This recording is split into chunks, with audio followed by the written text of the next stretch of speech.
जुलाई 20, 1969। ये इंसानी इतिहास की वो तारीख है जिस दिन पहली बार एस्ट्रोनॉट्स ने चांद पे कदम रखा था। जिस टाइम सोवियत यूनियन और यूएस के बीच कोल्ड वॉर चल रहा था, जिसके परिणाम में स्पेस रेस शुरू हुई और उसी के परिणाम में इंसान पहली बार चांद पे उतर पाया। अपोलो मिशन के कुल मिला के 6 सीरीज को इम्प्लीमेंट किया गया, अपोलो 11 से लेके अपोलो 17 तक। और मजे की बात यह है कि इस मिशन के दौरान 12 लोगों ने चांद पे कदम रखा है, जिस पे आज भी विश्वास कर पाना बहुत मुश्किल है। लेकिन इतिहास अपने आप को अब दोबारा रिपीट करने जा रहा है, वो भी नासा के आर्टेमिस प्रोग्राम के साथ। Artemis programme, road back to moon. आज आर्टेमिस प्रोग्राम के बारे में डिटेल में जानेंगे। जो आर्टेमिस नाम है वो एक्चुअली ग्रीक वर्ड है। ये असल में ग्रीक गॉडेस ऑफ मून है, जो कि अपोलो की ट्विन सिस्टर्स हैं। वीडियो में आगे बढ़ने से पहले चैनल को लाइक और सब्सक्राइब कर दें। आर्टेमिस प्रोग्राम एक human deep space exploration programme है, जिसे नासा द्वारा लेड किया जा रहा है और इसका मेजर एम है रिटर्न टू मून। लेकिन ये सिर्फ स्पेस डेवलपमेंट तक सीमित नहीं है। बड़ी बड़ी कंट्रीज बहुत बड़ा गेम खेलने वाली है। ये कोई फुटबॉल या क्रिकेट वाला गेम नहीं, बल्कि अंतरिक्ष में अपने वर्चस्व का खेल होगा,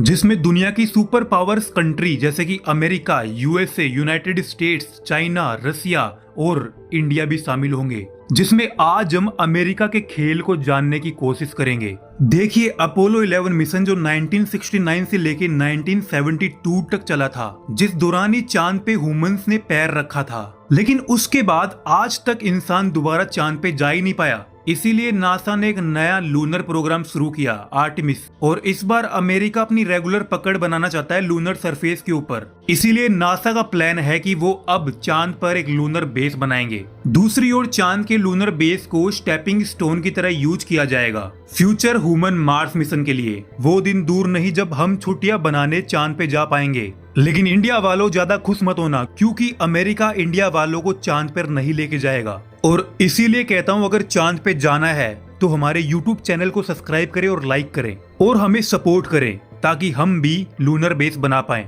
नासा के अनुसार आर्टेमिस प्रोग्राम के तहत नई साइंटिफिक डिस्कवरी की जाएगी। लूनर सरफेस को और डीपली स्टडी किया जाएगा और इस बार इंसानों की पकड़ चांद पर रेगुलर भी हो सकती है। अब ध्यान से देखिए, ये है आर्टेमिस प्रोग्राम में यूज होने वाले मेजर कंपोनेंट्स। ये है ओरियन स्पेसक्राफ्ट, ये है एसएलएस स्पेस लॉन्च सिस्टम, और ये है ह्यूमन लैंडिंग सिस्टम, जो कि स्टारशिप का ह्यूमन लैंडिंग सिस्टम है। ओरियन स्पेसक्राफ्ट की बात की जाए तो ये एक स्पेस कैप्सूल है और एस्ट्रोनॉट्स कैरियर भी है, यानी कि एस्ट्रोनॉट्स इसी के थ्रू लो अर्थ ऑर्बिट के बियॉन्ड जाएंगे। ये है स्पेस लॉन्च सिस्टम। आपको बता दूं, ये नासा का सबसे पावरफुल रॉकेट है। ये हैवी लिफ्ट रॉकेट है, जिसे स्पेशली ओरियन स्पेस कैप्सूल को लॉन्च करने के लिए बनाया गया है, जो कि हैवी कार्गो ले जाने में भी सक्षम है। जिसके बाद अगला कंपोनेंट है लूनर गेटवे। ये असल में लूनर स्पेस स्टेशन है, जिसे मिशन से पहले लूनर ऑर्बिट में छोड़ा जाएगा। इसके बाद ये लास्ट कंपोनेंट एचएलएस, इसे ह्यूमन लैंडिंग सिस्टम कहा जाता है, जो कि स्टारशिप ह्यूमन लैंडिंग सिस्टम है। यही इंसानों को लेके चांद पे लैंड करने वाला है। अब अगर आर्टेमिस प्रोग्राम के आर्किटेक्चर की बात की जाए तो इसे 3 फेजेस में बांटा गया है, आर्टेमिस 1, आर्टेमिस 2 और आर्टेमिस 3। और मजे की बात तो यह है, आर्टेमिस 1 कंप्लीट भी हो चुका है। आर्टेमिस 1 दिसंबर 2022 में ओरियन के पैसिफिक ओशियन में स्प्लैश डाउन के साथ कंप्लीट हुआ था। अब अगर मिशन की बात करूं तो इसे 2012 में शुरू किया गया था। और यहाँ पे एक शॉकिंग चीज सामने आती है। एक्चुअल में 2012 से लेके 2025 तक इस मिशन में $93 बिलियन खर्च हो चुके हैं। नासा के अनुसार एसएलएस के एक लॉन्च में लगभग $2.3 बिलियन का खर्च आ रहा है, यानी कि लगभग 20,000 करोड़ का खर्चा। और अगर इसमें ओरियन स्पेस कैप्सूल भी इंक्लूड किया जाए तो ये लगभग $4 बिलियन तक पहुंच जाता है। सेम टाइम पर नासा के कुछ और पार्टनर भी इस मिशन के अंदर अवेलेबल है। नासा के साथ सीएसए, ईएसए और जैक्सा भी इसमें शामिल है। अब ये है मिशन टाइमलाइन। आर्टेमिस फर्स्ट को नवंबर 16, 2022 में लॉन्च किया गया था, जो कि अनक्रूड स्पेस फ्लाइट थी ओरियन कैप्सूल की और एसएलएस की, जिसे मून के बियॉन्ड फ्लाई करवाया गया और री एंट्री करवाया गया अर्थ। इस मिशन में लगभग 25 डेज लगे और लगभग 1.4 मिलियन माइल डिस्टेंस ट्रेवल किया गया। और री एंट्री के वक्त ओरियन स्पेस कैप्सूल की स्पीड 24,581 माइल पर हावर आकी गई। सेम उसके बाद आर्टेमिस सेकंड। लेकिन मजे की बात यह है कि इस बार एस्ट्रोनॉट्स को साथ में भेजा जाएगा, लेकिन चांद पे लैंडिंग नहीं बल्कि फ्लाई बाय मिशन होगा। नासा के अनुसार आर्टेमिस सेकंड अप्रैल 2026 तक लॉन्च हो सकता है। फिर फाइनली आर्टेमिस थर्ड के तहत एस्ट्रोनॉट्स को चांद पे उतारा जाएगा। इन तीनों मिशन के अंदर मिशन आर्किटेक्चर सेम होने वाला है। अब बात करते हैं आर्टेमिस मिशन के आर्किटेक्चर और ऑपरेशंस के बारे में। शुरुआत होगी ओरियन स्पेसक्राफ्ट और एसएलएस के लॉन्च के साथ, जो कि केनेडी स्पेस सेंटर के 39B लॉन्च पैड से होगी। इनिशियली उसे जेटिसन रॉकेट बूस्टर के साथ एस्केप वेलोसिटी प्रोवाइड की जाएगी, जिसके बाद अर्थ एटमॉस्फेयर में इनिशियल बूस्ट के बाद एसएलएस से जेटिसन बूस्टर्स को सेपरेट कर दिया जाएगा। अगली स्टेप में सिस्टम चेक्स और अलाइनमेंट को चेक करने के लिए एसएलएस व्हीकल को लो अर्थ ऑर्बिट में प्लेस किया जाएगा। ये सिस्टम चेक कुछ समय के लिए चलेगा, उसके बाद ट्रांस लूनर इजेक्शन किया जाएगा। एसएलएस व्हीकल को फायर किया जाएगा अर्थ के ऑर्बिट से, वो भी टुवर्ड्स मून ट्रेजेक्ट्री। अब यहाँ पे ओरियन स्पेस कैप्सूल को सेपरेट कर दिया जाएगा। ये फेज होगा क्रूज फेज टू मून। अब ओरियन जो है थ्रू स्पेस मून की तरफ ट्रेवल करेगा। सिस्टम मॉनिटर किया जाएगा, कोर्स करेक्शन किया जाएगा। अगली स्टेप में ओरियन स्पेस कैप्सूल को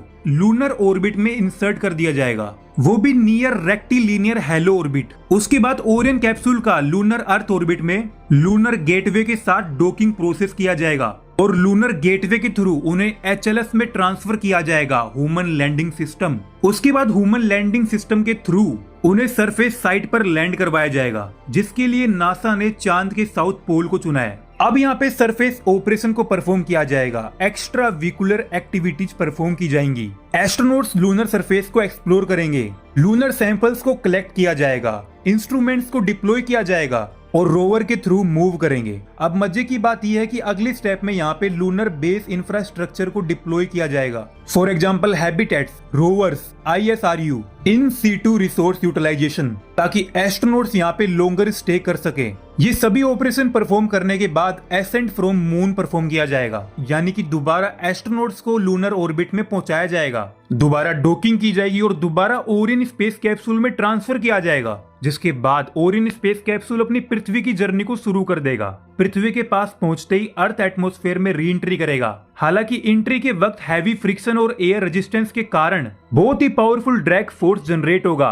अब उसके बाद लैंडिंग होगी, लेकिन मजे की बात यह है ये लैंडिंग पैसिफिक ओशियन के अंदर होगी, अंडर यूएस नेवी सर्विलेंस, जो उन्हें सेफली पैसिफिक ओशियन से बाहर निकालेगी। तो ये था आर्टेमिस प्रोग्राम। वीडियो अगर अच्छी लगी हो तो वीडियो को लाइक कर देना और नेक्स्ट वीडियो किस पे बनानी है वो कमेंट कर देना और मिलते हैं अगली वीडियो में।